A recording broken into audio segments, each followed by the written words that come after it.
Yo, what's up, Ninja? So we are here with Zack Martino. We're going to be Yeah, doing a new interview. I think we can learn a lot from him. I've been talking to him for about 20 minutes now, so we're going to be doing an interview, and hopefully you guys are ready to learn some new things and an insight from Zack. So, Zack, first off, tell us who you are. I'm Zack Martino. 20 years old from New York City, and just a kid making music, literally.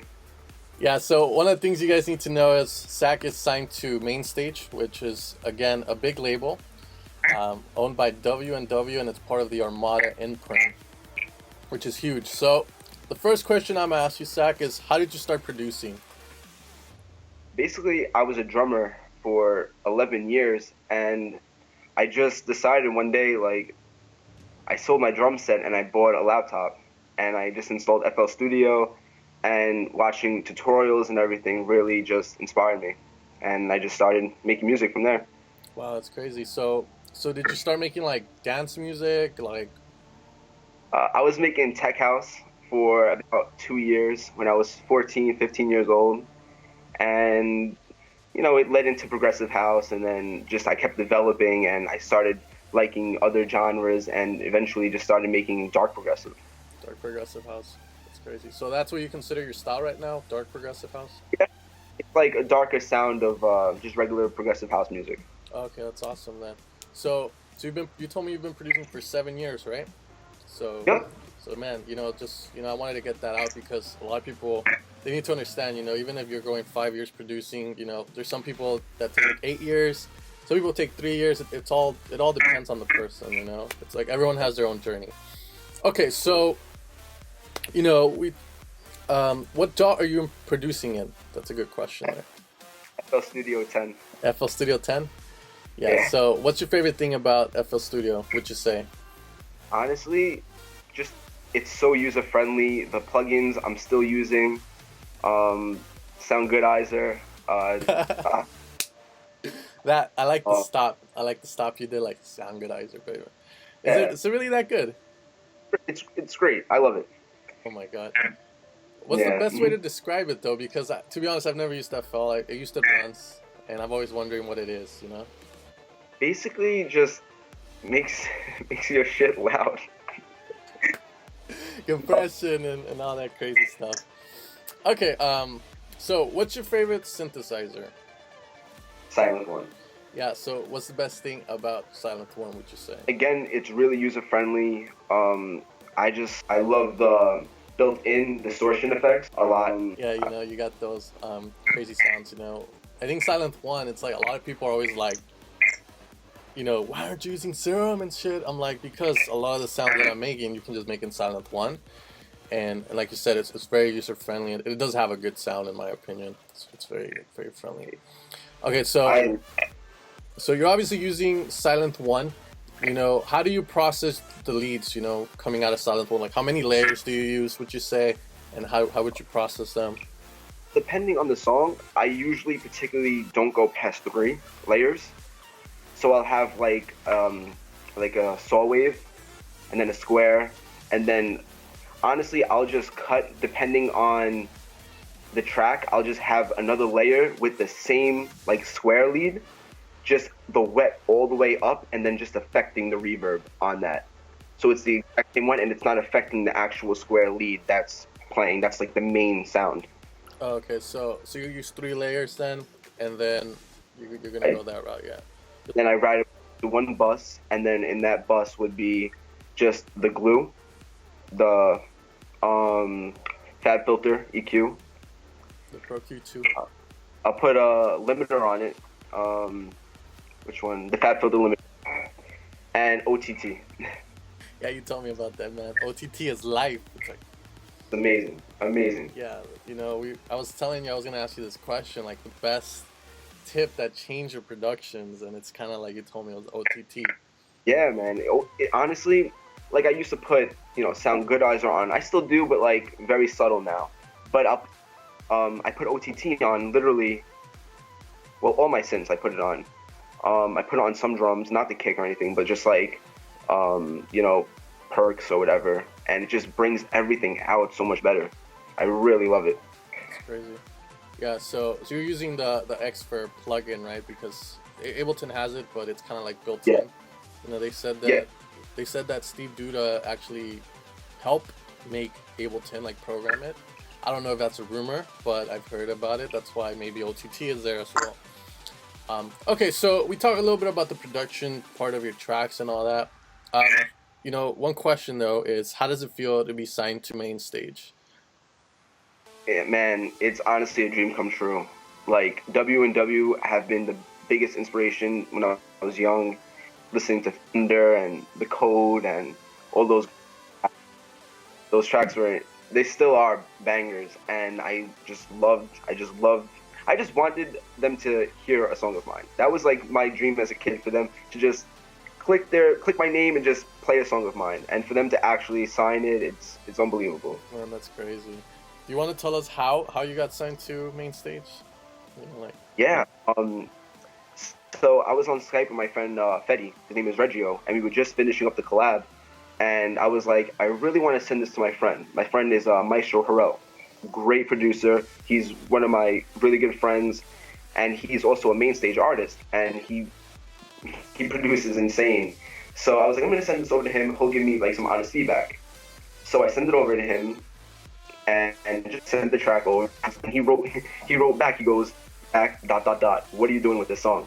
And I was like, nothing. I just needed some feedback. He goes, well, actually, I'm on Skype with Ward right now, and he's bugging out. So I was like, oh, Ward, like W&W Ward. Like, I had no idea. And he was like, yeah, like, he really likes it. Like, you got to finish it. You got to just, you know. So a week later, we finished the song. I sent it back. They love it. Just made a couple of different changes and stuff. And a couple of months later, it signed. it's signed, dude. That's crazy. Yeah, it was so surreal, man. Wow. It's crazy. It's like, it's just, in my opinion, well, it's not luck because you obviously need to have like the good music, but the fact that you had good music and then at the time you send it to your friend Maestro, he was on Skype with W&W. That's crazy, man. I can't thank you enough for that. Yeah, I mean, that's crazy. So now that you're signed on Mainstage, one of the questions, you know, and this is me asking as well, is like, how does your life change? Let's say you go from being this guy no one knows, you get signed on Mainstage. How did everything change for you? Besides that little plaque you have on the back on your wall. Yeah. That's patient, man. Well, I got a lot of new supporters. Like, it opened a lot of doors in that sense, where a lot of people were hitting me up. A lot of people were just like, wow, like I didn't know you before. I'm so glad you're I'm so glad like you're assigned to Mainstage. And then they went back and see that I was releasing so many free tracks. So they're like, wow, this kid's been around just making free tracks, and the other stuff like they liked. So now a lot of people now are going back to my older stuff, and they're digging it. So that was really great, like in the sense where it just opened up a lot of like new eyes. Crazy. So Really cool. So, you know, now that you've gotten a track signed to Mainstage, you know, that's one of the things that not a lot of producers are going to get to do, in my opinion. If you had to, like, give any tips on how to get your music heard, what would be one you would give to somebody? Honestly, the biggest tip would probably be just be unique. You know, the mix is important, but if the track is really good enough, the mix will always come. Like the mix, you can always. There's a lot of people out there that are mix engineers. You can always get help. Don't be afraid to get help from people. But the main thing is being unique and being like, when you hear a song, you're like, wow, like that's really cool. Like if you could say that, like, how did he make that? Like that's really interesting. That's what just makes the track. And I always tell people it's the effects that you use. Anyone can have a synth with a kick, you know. Yeah. But it's the little glitches. It's like every little like detail that can make your track be next level. Even white noise, honestly, like the little details that really get it. So, I mean, yeah, I mean, I like to call that ear candy, in my opinion. It's like the ear candy parts of your song. Okay, this is. I want you to be honest with this one. Do you think a lot of the people that listen to your music are gonna pay attention to those little details like the ear candy, besides the producers and the labels? I don't know.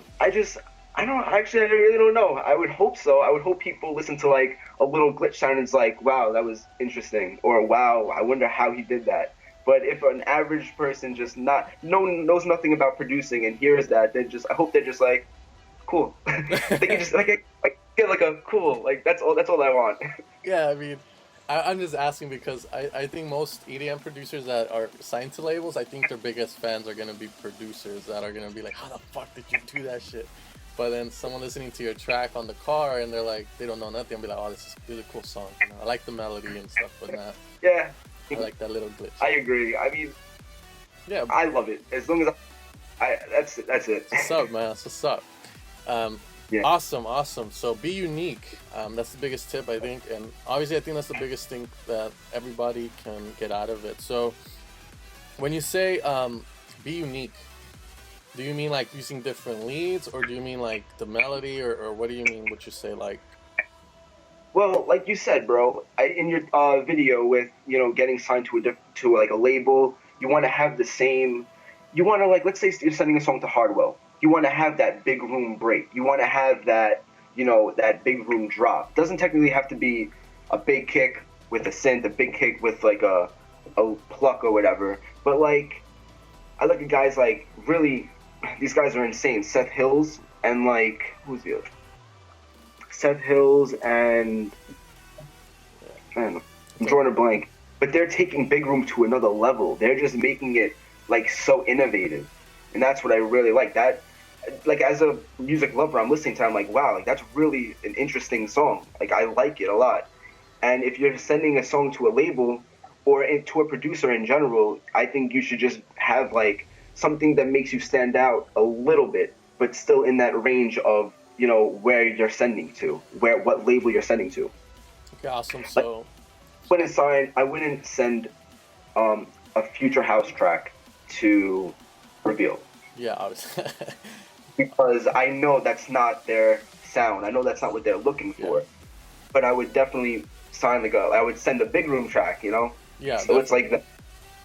Yeah. Okay. Cool, man. So yeah, I mean, I think that's the thing too. It's like being unique, but also staying true to the sound. You know, a lot of people consider the lead or the big room kick very, like, how can you make that unique? But it's gonna have to do with something else. Not, I mean, the big room kick is a staple, but you can get unique in other ways. You know, like maybe the lead you're using, you're playing a unique melody, not like a standard melody that sounds like Umeroscan or something like that. Yeah.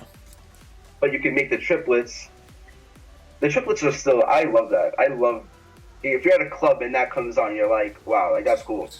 But just a unique thing you can do with the triplets are maybe changing the synth. So on the first 4 bars, you do like with just like a saw, and the other one make it go up, with like another lead. With another lead. Not with triplets, but like in my other side remix, I changed. It's like a call and response. Yeah. One synth responds with the other, and that's just a little thing you can do to be unique. Yeah. Okay. Awesome.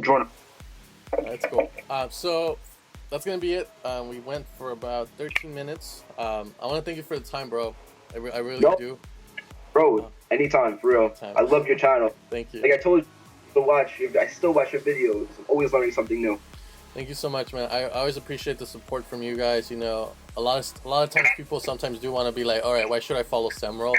And just the fact that I can sometimes say, I've had followers like Kirby, like Kevu, like Zack Martino, hopefully future #1 DJ. Like it does help me out a lot sometimes too.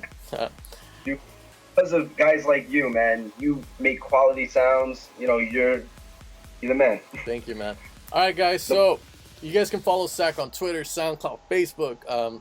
You want to send in music, go for it. Hopefully, I already respond back a lot. 100%. Very humble guy. Again, thank you for the time, Zack. Guys, make sure to hit like, leave a comment what you thought of the interview, and I'll see you guys next time. Take care, and have an amazing day.